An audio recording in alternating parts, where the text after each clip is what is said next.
Garth Brooks, after he made this huge impact in country music, remember he created another character and did an album as, I forget the name, as somebody else doing rock songs.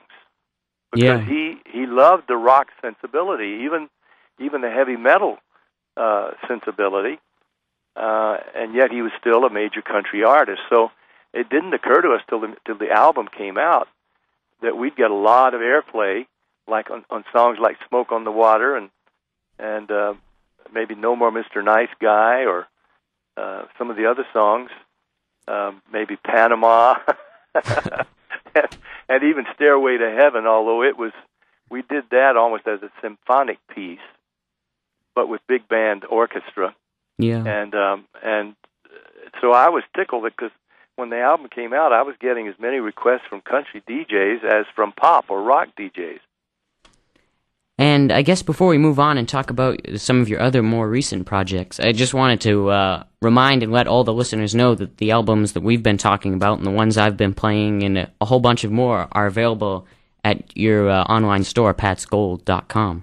Yeah, thank you for mentioning that, because these days the record business and the retail part of it is so competitive and it's so shaky. I mean, record stores by the thousands are closing, and of course music moving to the internet, and I wonder how long we'll even be able to get CDs. You find it very difficult to get an LP of anything, but the internet is, of course, where music is going. So patsgold.com is our main website, and you can get any of these albums, the ones you've talked about, the Elvis, the Guess Who.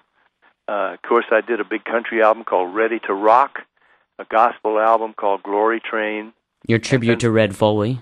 Tribute to Red Foley, I Remember Red, with the Nashville musicians that played with him.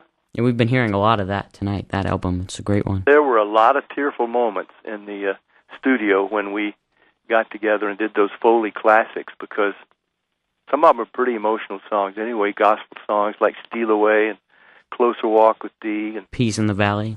Peace in the Valley, and these musicians had played with Red on the road and in the studio, and here we were doing those songs and doing them as much like Red as we could, and it was emotional. And also from patsgold.com and from your regular website, your music website with your touring info on it, at patboone.com, you can also get to this new project that you created, which is Pat 24/7 Radio. Yeah, and it amazes me that I appear to be the only artist who's done this so far. I think many others will follow suit. Well, I was going to say, I've never seen anyone else who has done something like this, and you've basically created a vault of just about everything, or maybe entirely everything that you've recorded, and you set it up as like a streaming online radio station. That's the intent, is to put every record I ever made, no matter what kind it is, on this Pat Boone 24/7, and we're putting hundreds of pictures. Now, the songs, it'll be at least 12 to 1,300, maybe closer to 1,500 songs. That's how many I've recorded over the years, and that's gospel, that's rock, that's traditional spiritual music. It's patriotic, it's rhythm and blues, it's folk, and even Irish. I did an Irish album, and so it's a random shuffle, which amazingly keeps it interesting, because and with hundreds and hundreds of pictures from my life, my family, my career. So there's a visual element as well, and it's I think, and everybody tells me it's very interesting, because maybe I'll be singing "How Great Thou Art," sort of a traditional rendition of "How Great Thou Art."